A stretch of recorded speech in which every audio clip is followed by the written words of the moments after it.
finally, na-wipe out na natin ang backlog sa motorcycle plates. At i-announce namin yon ngayon. No? So finally, after 11 years now, from 2014 to 2025, under the administration of President Bongbong Marcos, we have wiped out the backlog of motorcycle plates finally after, 11 years. No? So ipapakita namin sa inyo ngayon yon.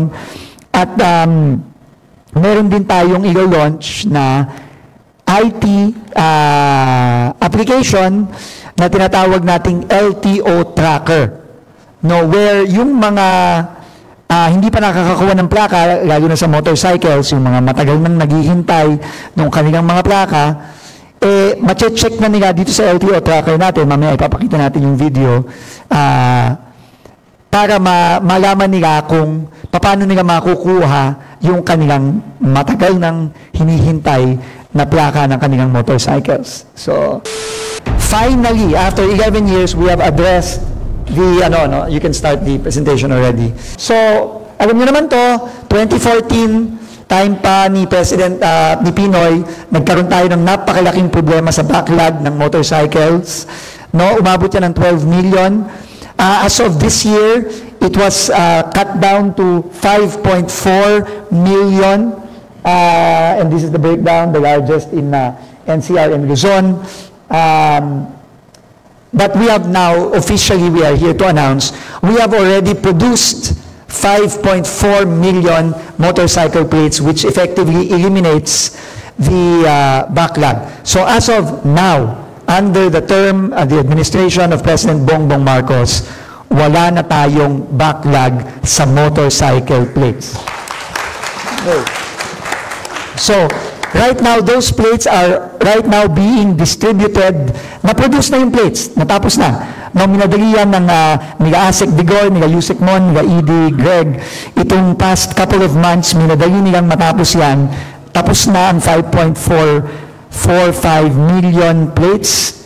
At yan ngayon ay sa kasalukuyang dinidistribute na sa iba't ibang district offices sa buong bansa.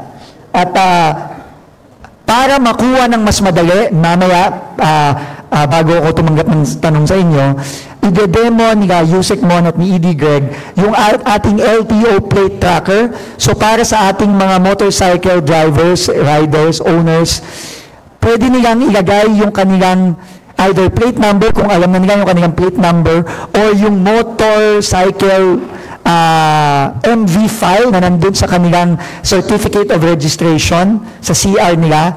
I-enter lang nila dun sa app na ito. By the way, this app will be available on eGov starting tomorrow. No? So pwede na silang pumunta ulit sa LTO at i-click nila ang LTO tracker. At ilalagay nila yung kanilang either plate number or MV file number at malalaman na nila kung nasaan yung kanilang plaka. No? At ganun din, kamukha ng driver's license, pwedeng ipa-deliver. Siyempre, magbabayad lang sila ng extra via courier. Pwede rin magbayad ng GCash, Paymaya, etc. Or pwede nilang pwede silang mag-set ng appointment sa kanilang district office para pick upin yung kanilang plaka. So, ginagawa na natin mas madali para sa kanila. So, I won't go through the demo anymore. I'll take some questions now. Sorry, I can only take a few because I have to rush to a cabinet meeting.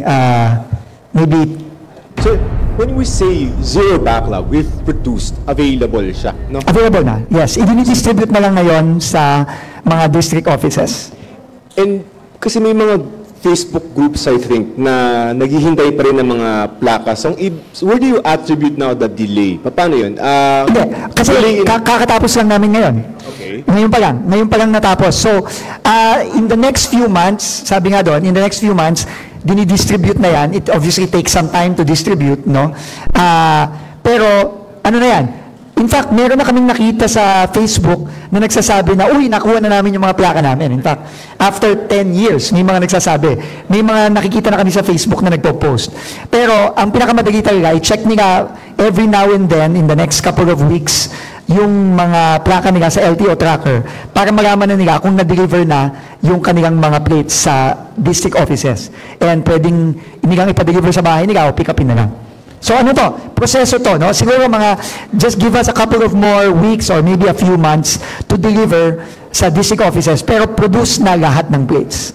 Okay, so yung mga nag-aabang, sir, they just have to check with the district offices or... Or go to the LTO tracker. Mas madali. Sir, doon sa LTO tracker, bringing up lang that problem.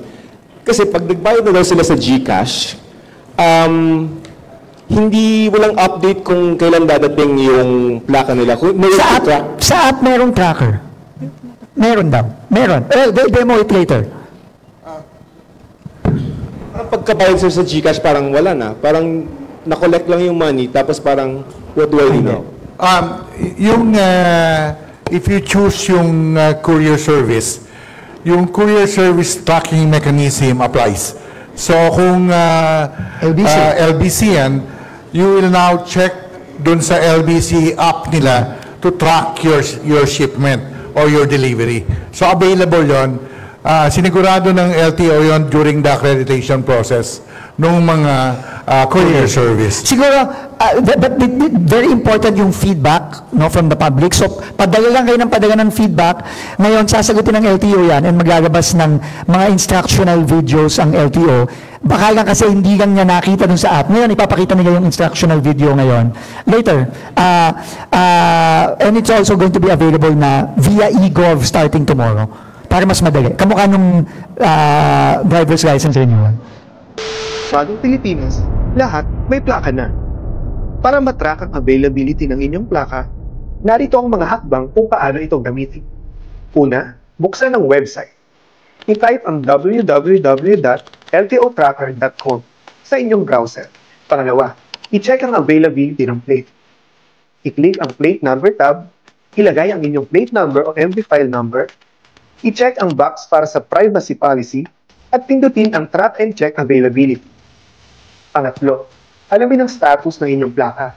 Makikita dito kung ang inyong plaka ay pinaprocess na, naipadala na sa district office or dealers, o di kaya ready na for pick-up or delivery. Kung lumabas na hindi pa registered ang inyong plate, may lalabas na form at kunan lamang ang mga kinakailangang detalye. I-click ang Submit and Continue para ma-register ang inyong plaka. Para sa plate delivery, i-click ang Deliver My Plate. Kunan ang mga kinakailangang detalye. Pumili ng preferred courier. Ilagay ang inyong complete delivery address. I-upload ang valid ID, certificate of registration, o iba pang supporting documents. Kapag kumpleto na, i-click ang Continue to Checkout. Pagtapos magbayad, maaari niyong makita ang details kung nasaan ba ang inyong mga plaka hanggang sa ma-dispatch ito ng LTO sa inyong mga napiling courier. Para naman sa plate pickup, i-click ang Set Appointment. Pumili ng available date at ilagay ang mga hinihinging detalye. I-click ang Book Appointment at hintayin lumabas ang QR code. Ang QR code ang inyong ipapakita sa mismong araw ng pagpunta sa LTO.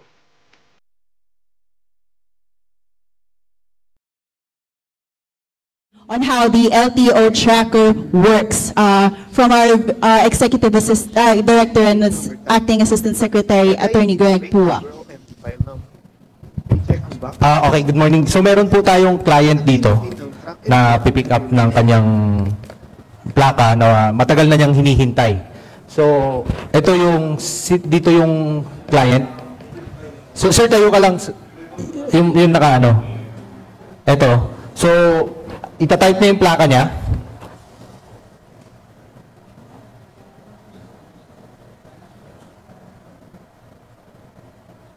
Ito po, ito na yung plaka niya, makikita na kung nasaan. So, since nandito na siya, isi-set na lang niya ng appointment para kunin na niya yung plaka niya. Pero kung gusto rin naman niya ipa-deliver, pwede rin niyang piliin yung deliver my plate. Yung presyo po ng courier nakadepende po sa presyo ng mga courier service provider. Wala pong kinalaman sa LTO diyan, wala pong pumapasok kay LTO diyan. So yan po yung mga courier service provider na pwede niyang pagbukan, and then matatrack na once nag-book, matatrack na po niya kung ano na po status ng kanyang plaka. So ibubook mo pa ba o pipick upin mo? So ito sir, si sir ay pipick upin na lang po niya. Sir, tayo ka lang sir. Oo. Pipikapin na niya yung kanyang plaka.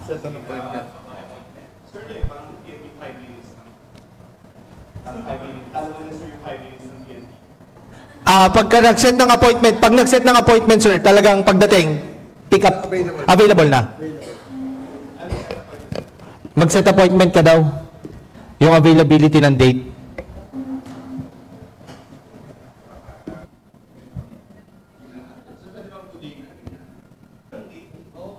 Makikita yung ibang details niya. Personal details. Okay, so yan. Mag-upload siya ng mga supporting documents.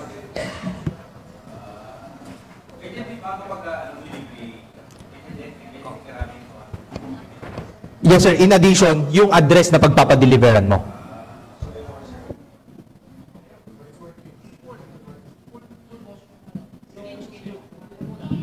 Puno na yung schedule today. Ayun, puno na yung schedule today. Parang...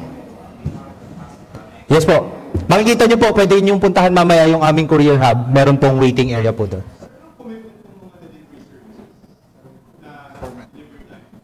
72 hours pagka within Metro Manila.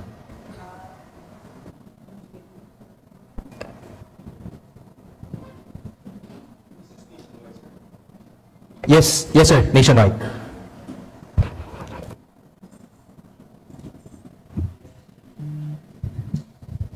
May question po? Error sa testing natin. Sa awa po ng Diyos, wala pa naman. We understand yung concern kanina ni Joseph na yung hindi natatrack. Meron naman, may tracking naman po dyan. So, binanggit nyo ho na yung lahat ng mga backlog natin sa motorsiklo, plaka sa motorsiklo, na imprenta na. So, ngayon, kung bibili ako ng motor, at bagong-bago itong motor na to, ilang araw bago ko makuha yung plaka? Sorry? 10.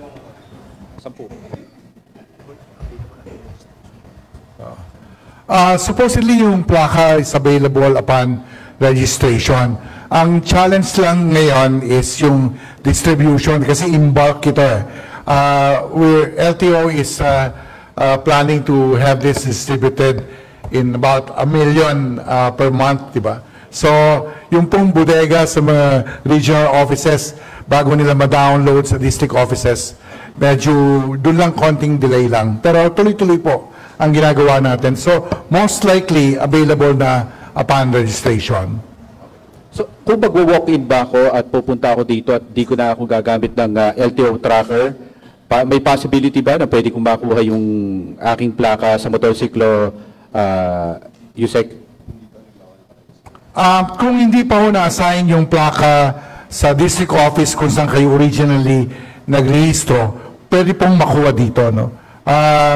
Kahapon po, nandun kami, chinek namin nila, ED Greg, marami pong nakapila doon at yung iba, mga 2014 pa. So, tuwan-tuwa sila at nakuha nila yung plaka nila finally. Pwede po, to answer your question. So, pwedeng walk-in? Pwede pong walk-in. Meron po tayong courier hub, nasa likod ng LTO, meron ding air-conditioned waiting area doon para sa mga walk-in.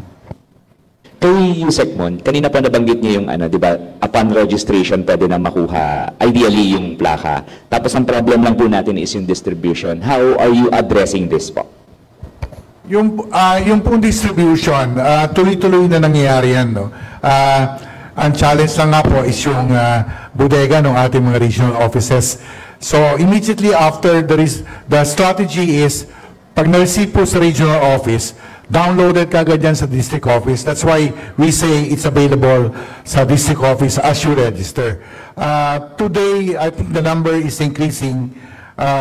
As we speak, tuloy-tuloy po nating pinapadala. At ang instruction po ng LTO, base po sa directive ni Secretary Vince, is huwag tigilan ito para at a certain point, lahat nasa district office level na.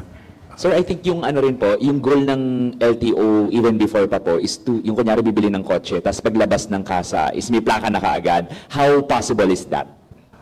Yun po yung papakita namin sa inyo na nabanggit ni Secretary kanina. So, mga next week po siguro, pina-fine-tune lang po ng konti.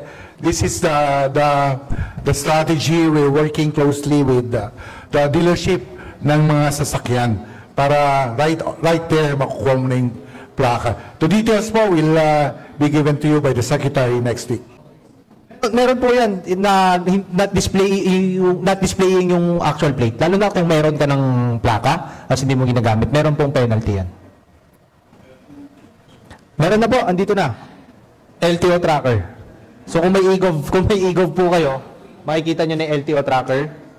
So hindi nyo na po kailangan pumunta sa browser, hindi na po kayo mapupunta sa maling site. Sa EGOV na lang po ninyo i-open. I'm just curious kasi we checked yung plate number. Tapos yung plako, nakuha ko naman na. Pero nasa system nyo pa rin na ready for delivery or pick up. Parang di ba dapat binubura na? Sige, salamat. We'll check, Jay. Yung, ano ba also yung portion niya, no, ni... Andun pa rin. Ready for delivery. Tagal na rito na sa akin eh. Yung plaka. Thank you. Thank you for raising that, Jay. Okay. Thank you, Joseph, for...